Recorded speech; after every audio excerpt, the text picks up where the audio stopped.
You're listening ad-free on Amazon Music. Early on the evening of Sunday, November 27, 2005, a 21-year-old woman named Catherine Woods leaned towards the mirror to put on her eyeliner inside the bathroom of her small apartment in New York City. Catherine's phone was sitting on the bathroom counter, and she heard it buzz, but she didn't even look to see who was calling. She didn't have time to talk to anyone, because she had to finish getting ready for her 7 o'clock shift at work. So Catherine had moved to New York City from Ohio 3 years earlier to pursue her dream of becoming a dancer on Broadway. But everything here was so expensive that in addition to chasing her dream, she also had to work 3 different jobs just to make ends meet. Now, 2 of those jobs were pretty standard. She worked as a waitress and also taught children's dance classes. But tonight, she was getting ready to go to her 3rd job. And this job was not really standard at all. In fact, to her, she was sort of embarrassed about it. And because of that, she was keeping it a secret from almost everybody in her life. Her 3rd job was working as a topless dancer at a strip club near Times Square called Flash Dancers. Catherine honestly hated the work, but it paid really well, and if she wanted to have her shot at Broadway, she needed to pay for voice lessons and dance classes. Now, she did live in Manhattan, which was the most expensive part of the already very expensive city, and she knew that she could save some money if she just moved to a neighborhood where rent was cheaper. But when she had first moved to New York, she had lived in a less expensive neighborhood for that reason, and unfortunately, her landlord had sexually assaulted her. The experience had been so traumatic that Catherine had, at the time, considered just leaving New York and going back to Ohio and just being done with this place. But in the end, she had decided to stay in New York and continue chasing her dream. Now, she did move within New York. She'd gotten this apartment in Manhattan because it was a lot safer. And she also got a roommate to help with the cost. His name was David Hahn, he was 23, and he was one of Catherine's friends from back home in Ohio. But at this very moment, David was not inside the apartment. He'd gone outside to get his car so he could drive Catherine to work.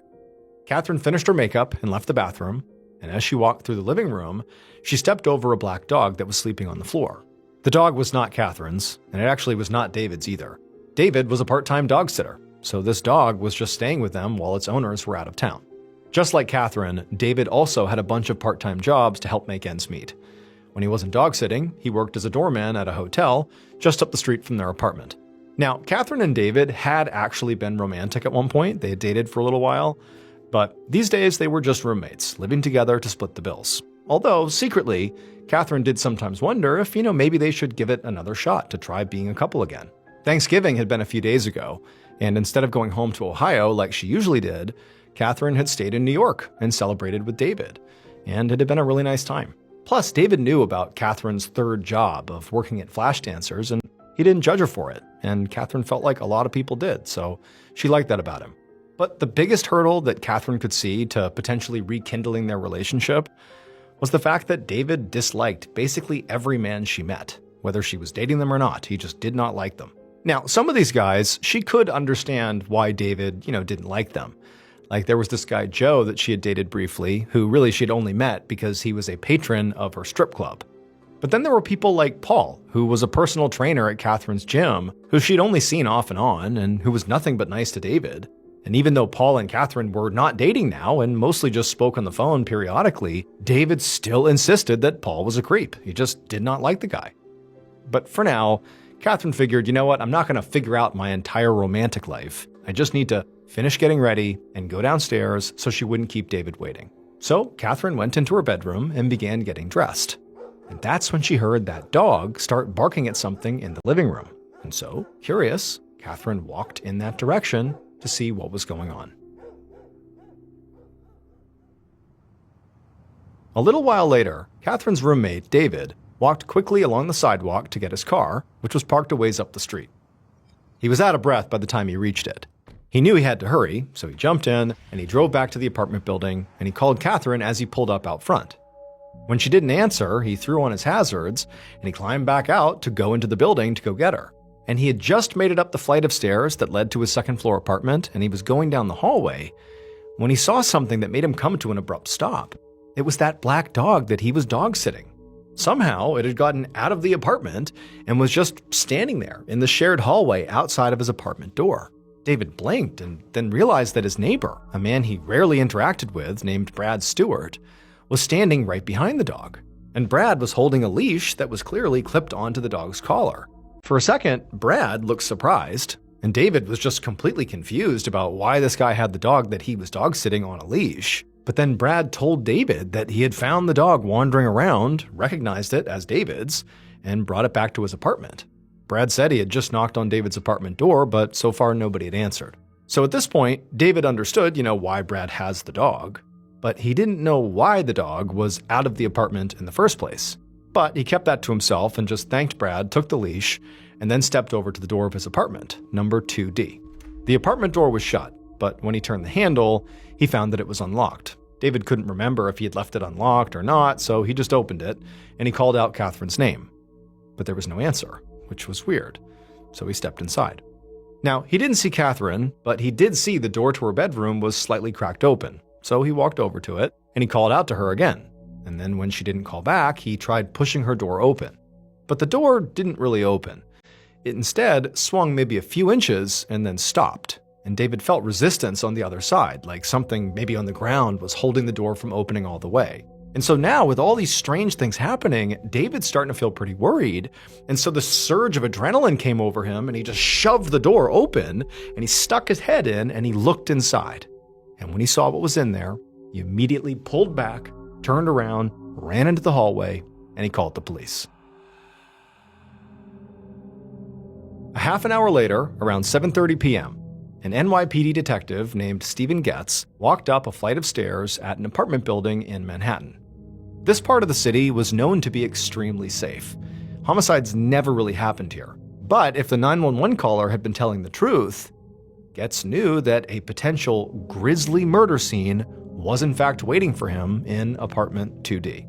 When he reached the second floor landing, he saw there were already a few other NYPD officers on the scene, and one of them was speaking to this young, skinny guy standing in the hallway who looked really upset, and he was holding a leash that was connected to a black dog. Another officer walked over to Getz and filled him in. He said the man that was being spoken to was the victim's roommate, David Hahn, and he was the one who had found the body and called 911. The victim, Catherine Woods, was inside the apartment in the back bedroom. Getz nodded and then walked down the hallway, past David and the dog, toward the apartment door. His plan was to look at the scene himself before he began questioning anyone. Getz put on some disposable rubber gloves and checked out the door frame to the actual apartment, and then he also looked at the door itself. But he didn't see any damage that could signify forced entry. So he stepped into the apartment, and he saw that the small living room was a little bit messy. But it wasn't like it had been ransacked or something. The futon was pulled out and there were some men's clothes strewn around, but it sort of looked like a typical place that people lived. And so Getz walked through the living room, being careful not to disturb anything, and he went towards what he assumed was the bedroom, where the body was. The door was open just wide enough that Getz was able to get through. And when he stepped through and was inside the room, he saw blood everywhere. It was all over the walls and the furniture, and the room itself looked like it had been completely torn apart. One of the dresser drawers was open, and lots of women's clothing was scattered all over the place, and the mattress had been completely taken off the bed frame and was now lying on the floor, and that's actually what was blocking the door from opening all the way. And then, in the middle of the room, in a pool of blood, lay the body of a young woman. Getz knew from the 911 call that her name was Catherine Woods. He walked over and squatted down next to her for a closer look. She was wearing a t-shirt and underwear, and the t-shirt had a very obvious shoe print on it, like whoever had killed Catherine had stepped on her. And there were at least a dozen stab wounds all over her body. There were also what appeared to be defensive wounds on her hands and arms, which Getz knew meant she must have fought back against her attacker. But the worst injuries she sustained were definitely to her neck. Whoever had killed her had slit her throat so deeply that they had almost decapitated her. And so to Getz, right away, it seemed like whoever killed Catherine had been in an absolute rage. At that point, Getz heard footsteps coming from behind him, and he stood up and he turned around to see that the NYPD forensics team had arrived. Now, the blocked door was making maneuvering in and out of this bedroom pretty difficult, so one of the first things the forensics team did was to pick up the mattress and carefully lean it against the wall, so the bedroom door could now swing open all the way. Then Detective Getz just stepped back and let the forensics team get to work. He watched as they pulled that shoe print off the t-shirt Catherine was wearing, and then also there was a second identical shoe print that was on her bed sheets that they also grabbed. To Getz, both of these prints did appear to be from the exact same shoe, and to the naked eye, these prints appeared, at least to Getz, to belong to very likely an average-sized man. Detective Getz was immediately curious about something, so he stepped out of the bedroom into the living room, and he quickly found a couple pairs of men's shoes lying on the floor. And although the tread of these shoes did not match the prints he had just seen in the bedroom, they did appear to be the exact same size.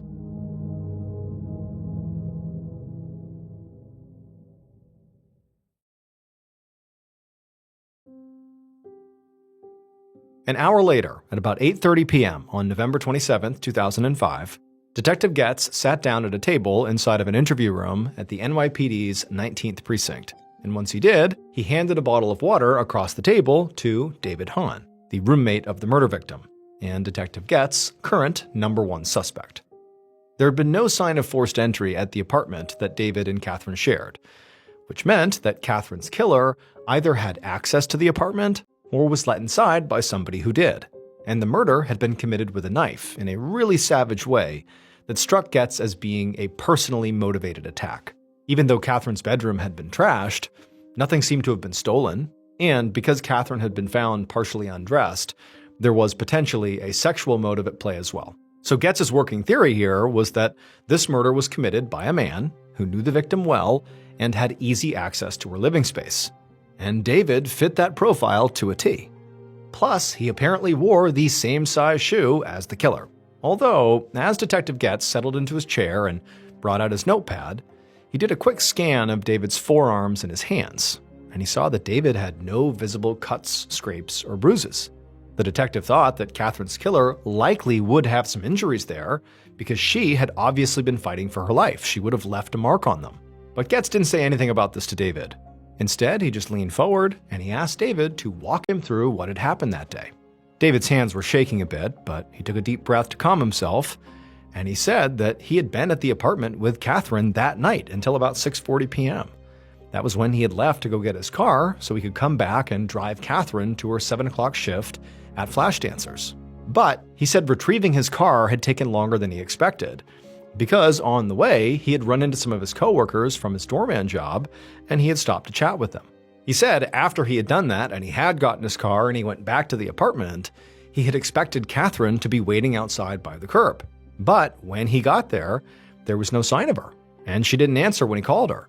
So David said he'd ultimately gone inside and ran upstairs to the apartment, and in the hallway he had found his neighbor, Brad, who was oddly holding the leash of the black dog that David was supposed to be looking after. And then David said he went into his apartment, and that's when he found Catherine's body. David said he had called 911 right away. It was right around 7 p.m. And at this, Getz stopped writing on the notepad and just looked up at David. He couldn't believe what he was hearing. David was claiming that he'd only been out of the apartment for 20 minutes, and that in that narrow window of time, Catherine had been brutally murdered and the killer had also escaped. It honestly sounded like one of the worst alibis Getz had ever heard. But he didn't want David to know just how close he was to getting arrested for murder, because he didn't want David to get scared and stop talking. So Getz kept his tone very sympathetic as he asked how long David had known Catherine for. David said they had met back in Ohio a few years ago while Catherine was visiting her hometown. They'd begun dating, and he had ultimately moved out to New York to live with her. But it wasn't long before Catherine broke up with him and then asked him to move out. But David said he had not been able to afford his own place, so he had started sleeping in his car. And Catherine had felt bad about that, so she had ultimately let him move back in on the condition that he slept on the futon out in the living room. By now, Detective Getz's pen was flying across the page, because David was not just Catherine's roommate, he was her ex-boyfriend. An ex-boyfriend who was the last person to see Catherine alive and discovered her body. Getz was more confident than ever that he was sitting across from Catherine's killer. He told David that everything he was saying was incredibly helpful, but right now, he needed to go check on something. David agreed to wait, and Getz stood up to leave. But he stopped at the door, and he asked David for one last thing before he left. He asked what his shoe size was. And without missing a beat, David answered that he wore a 10.5. Getz jotted this down, and then he left. What he hadn't told David was the reason he was stepping out of the room was to go get some information from the NYPD's forensics team and the uniformed officers who were currently questioning David's neighbors. And once Getz had that information, he was going to use it to try to catch David in a lie.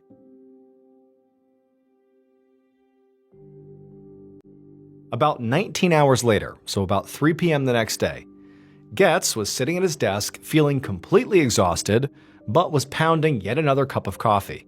He'd been up all night interrogating David, who was still literally sitting right down the hall in the interrogation room. And also, Getz had been going back and forth with the forensics team and other officers and detectives who were out in the neighborhood, and he still had loads more to do before he could finally go to sleep. Right now, Getz was going over a new batch of reports from the uniformed officers who had gone door to door in Catherine and David's apartment building, asking the neighbors if they'd seen or heard anything unusual.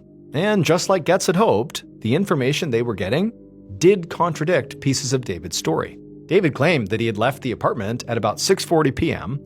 and said that at that time, Catherine was fine. But two neighbors said they heard screams coming from the apartment before 6:40 p.m. The man in the unit directly above David and Catherine said he had heard 3 screams at 6:28 p.m. And the people in the unit next door to David and Catherine said they'd heard screaming, barking, and the sound of furniture moving around even earlier, between 5:45 and 6 p.m. Now, none of these neighbors had done anything about these noises because the noises had stopped pretty quickly. And then there was Brad Stewart, the neighbor who had said he had found the black dog. Brad told police that when he ran into David in the hallway, it was sometime between 6 and 6:30. But David had said that he went back up to the apartment and found Catherine's body at about 7 p.m., a full half hour later. Now, Getz knew witnesses were often bad with time, and in a dense New York City apartment building, there were lots of noises coming from lots of units, but still, it looked to him like David's alibi had serious problems. And so the detective sat back and had some more coffee, and then his phone rang.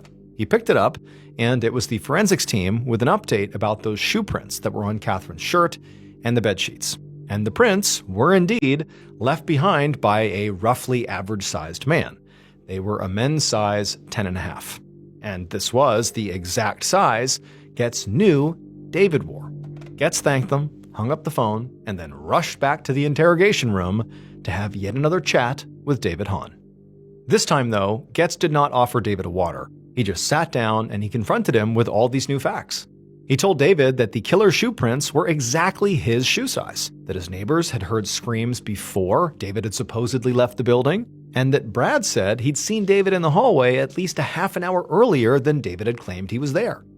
Getz leaned in and told David that there were also security cameras in the apartment building, and his officers were already in the process of getting access to that footage. So if David had anything to say, he better say it now. Getz watched as David's expression went from exhausted to clearly afraid.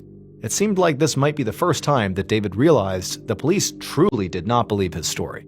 And after a second of just stunned silence, David insisted that he had not killed Catherine, and he begged Getz to believe him. But when Getz just glared back at him completely unmoved, David launched into a whole new story, one he had not mentioned at all over the last 20 hours of interrogation. David said Catherine knew this guy named Paul Cortez. She had dated him, but David had always thought he was kind of a creep. And David said Catherine had told him that Paul was obsessed with her. So David said the police really ought to go investigate Paul, not him. To Getz, this seemed like a desperate last-minute attempt to cast suspicion on somebody else. But he knew he did have to follow every lead, so he did write down Paul's name and told David they'd look into it. When Getz finally left the station for the evening, David was still in the interrogation room, and reporters from all the daily papers were beginning to assemble right outside.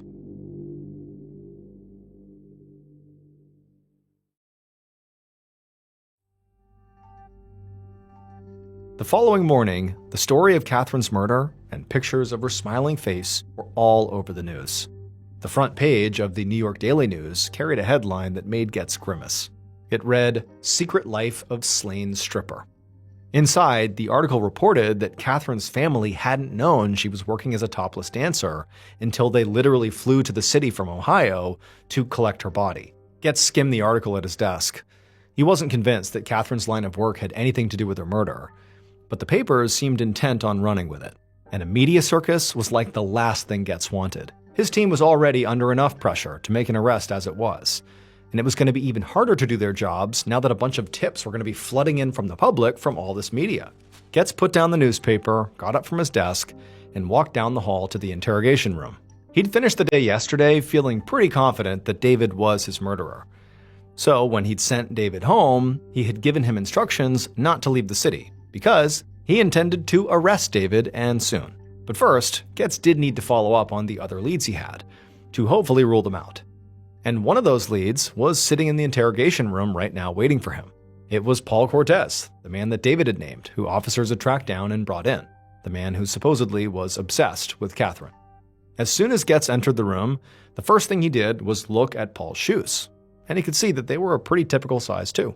At a glance, they looked like they could also be a 10.5. Getz also looked for scratches or bruises on Paul's skin, in particular on his forearms and his hands. And he did see one. There was a small injury on one of Paul's fingertips. Getz asked about it, and Paul said his finger had just gotten pinched between a couple of weights at the gym. Paul was very calm and soft-spoken, and he said he'd heard all about Catherine's death in the papers, and he just wanted to help if he could. When Getz told him that they'd gotten his name from David Hahn, Paul just kind of rolled his eyes and said, David had always been jealous of his relationship with Catherine. Paul explained that he had met Catherine at the gym about a year ago, and they'd been dating off and on ever since. At the time of Catherine's death, he said they had been off, but Paul said he still cared about her and had hoped that maybe one day they might get back together. Paul told Getz that he hadn't actually seen Catherine on the day of her death, but that he had actually spoken to her on the phone earlier that afternoon, which was not unusual. The two did speak on the phone from time to time. That's all it was. Paul said he actually had tried calling her a second time that day, but she didn't answer. But Paul said he really didn't think much of it. And then Paul said that night he wound up going shopping with some friends and then also to a local bar to watch the Jets game at about 8:30. Getz made a note to follow up on Paul's alibi. Then he asked Paul if he had any idea who might have killed Catherine. Paul thought for a moment, and then his eyes lit up, and he said there had been some stalker guy named Joe who'd been one of Catherine's regulars at the strip club. Months ago, he'd somehow gotten Catherine's phone number and had reached out to her outside of the club. And around that same time, Catherine had actually gotten roofied during one of her strip club shifts. A roofie is called the date rape drug. It basically makes you incapacitated and effectively unconscious. You don't remember anything. People will be given a roofie and then be sexually assaulted. That's often its use. And even though he'd never been able to prove this, Paul always suspected it had been Joe who gave Catherine that roofie. Catherine had cut off contact with Joe, but the whole incident had bothered Paul so much that he tried to convince Catherine to just quit the exotic dancing scene, but she refused. Paul admitted that he actually went on to call Catherine's father to tell him how worried he was about her.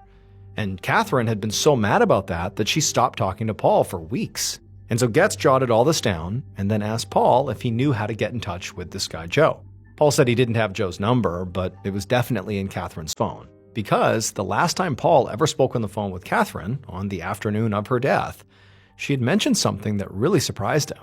She said that after months of silence, Joe had started calling her again, completely out of the blue. And at this, Getz studied Paul's face, looking for any hint of deception.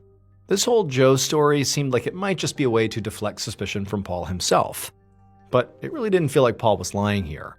And besides, Catherine's phone records would be simple enough to verify. Getz hated to admit it, but maybe the newspapers were right. Maybe it was time he started looking seriously into some of Catherine's customers at the strip club.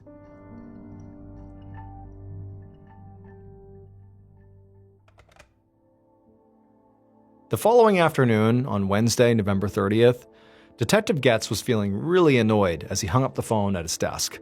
It had been a call from another reporter, but Getz hadn't made an arrest yet, so he was staying tight-lipped. But for now, he just turned his focus back to the stack of papers on his desk. They were Catherine's cell phone records, which he'd subpoenaed yesterday, and they showed that Paul had been telling the truth. Both he and Joe had called Catherine shortly before she died. So he'd brought in Joe for an interview, and he asked him to explain why, after months of silence, he had called Catherine right before she turned up dead. And Joe had replied he'd only called her to check in, to say he hoped she had a nice Thanksgiving. He had claimed that he was really just trying to be friendly. But then Getz just asked Joe point blank if he had ever roofied anyone's drink before. And at this, Joe's eyes went wide and he kind of sputtered out that he would never dream of doing anything like that. But based on Joe's tone, Getz really felt like he was lying. And so now, Getz felt like the entire investigation was wide open. A few days ago, he had been absolutely confident that David was the killer, but men from Catherine's life just kept coming out of the woodwork.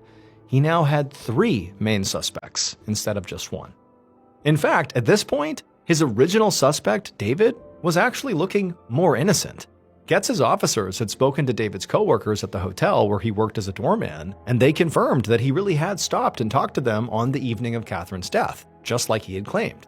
And while Getz had hoped that the security camera footage from the apartment building would prove David was lying about his alibi, at least in terms of when he was there, it actually showed David leaving the front entrance of the building at 6:38 p.m., which lined up with David's story because he said he left around 6:40.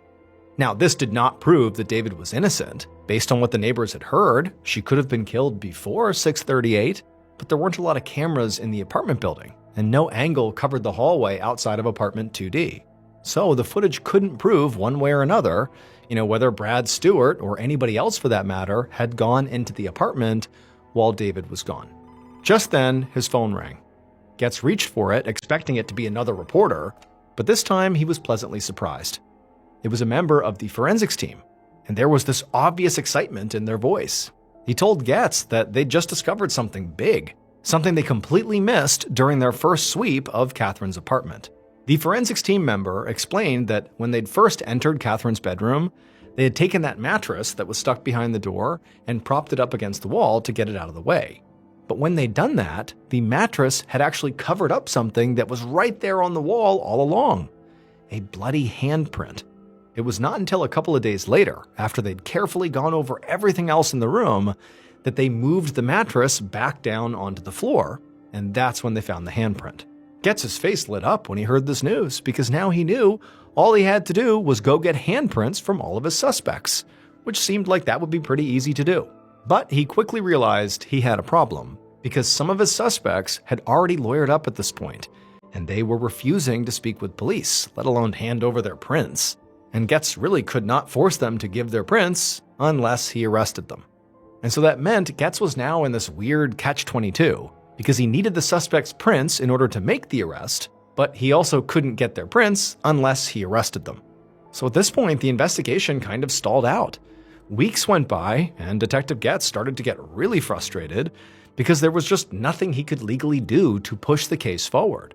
However, the case was still receiving a ton of coverage in the press, and to a lot of people, it looked like the NYPD was just sort of dropping the ball here. But then on December 16th, so 3 weeks after Catherine's murder, the news coverage that had annoyed Getz so much actually ended up giving him exactly what he needed. That day, a woman called the NYPD because of something she had seen on the front page of one of the newspapers in New York. And what this woman said led Getz directly to Catherine's killer. Based on forensic evidence and numerous interviews, this is what police believe happened to Catherine Woods on the evening of November 27, 2005.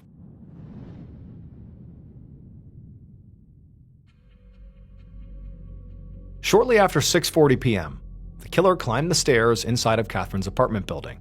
They knew that at that very moment, she'd be getting ready for another shift at Flash Dancers. And the fact that she even worked there secretly really bothered the killer way more than they would ever let on. The idea of Catherine dancing and giving her attention to other men made the killer so jealous they couldn't even stand it. Now, the killer had tried to talk with Catherine and win her over, but she had rejected him. So the time for talking was over.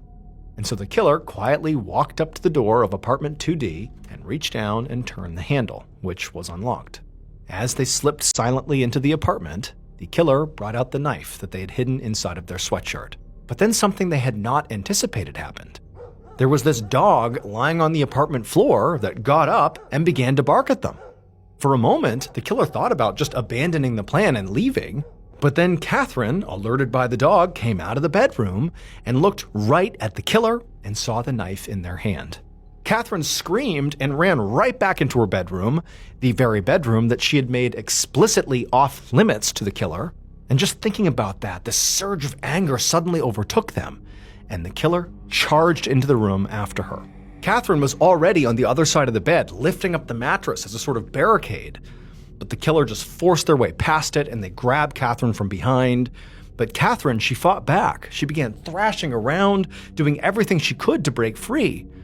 But she couldn't, and so they struggled and began smashing into the furniture and knocking things down all over the room. And it was around this point that the killer lifted up that knife they had brought and they slit her neck as deep as they could. But even then, even with this fatal wound, Catherine kept on fighting. And she was so vicious that the killer actually had to brace themselves against a wall just to keep their balance. And in the chaos, the killer didn't realize, as they're fighting off Catherine, that they had placed a bloody hand on the wall, leaving a print behind. Finally, when Catherine fell to the floor, the killer was still blinded with their rage, and they just got down there and began stabbing her over and over again. And then finally, when Catherine stopped moving, the killer just jumped up and ran out of the apartment. But when they got into the hallway, they realized that black dog that had barked at them had gotten out. Now, the killer wanted the dog back in the apartment, but the dog was clearly on edge. They were still barking at the killer. And so instead, the killer just shut the apartment door, trapping the dog in the hallway. And then the killer fled the apartment building out the back door, where there was no security camera. And for weeks, the killer was not caught, until their violent past came back to bite them. Several weeks after Catherine's murder, a young woman who didn't know Catherine was walking down the streets of New York when she noticed a newspaper. And on the cover of this newspaper was plastered the face of the killer, who was currently a suspect in a murder case. And this woman was horrified because she knew this person. They, the killer, had sexually assaulted her about a year earlier, but she had never filed a police report. But after seeing that this horrible person was being actively accused of murder, she called the NYPD and she told them what she knew. And the NYPD's Special Victims Unit used this woman's accusation as the basis to arrest the killer. And finally, once they were under arrest, Getz was able to get their handprint. And those prints did in fact match the bloody handprint found on Catherine's wall. They belonged to Catherine's on-again, off-again boyfriend, Paul Cortez. David's suspicions of Paul had been right all along. Paul was a creep who had assaulted at least one other woman before he killed Catherine. Data collected from nearby cell towers would prove that Paul was near Catherine's apartment building immediately before her murder, and he had been calling her over and over again. When she ignored his calls, Paul waited until he saw David leave the apartment to go get his car, and then he hustled upstairs to the apartment, knowing Catherine would be alone. Even though David was only gone for 20 minutes, that was still long enough for Paul to get inside the apartment, murder Catherine, and slip away unnoticed. Paul was arrested about a month after Catherine's murder on Wednesday, December 23, 2005. He was found guilty of second-degree murder and sentenced to 25 years to life.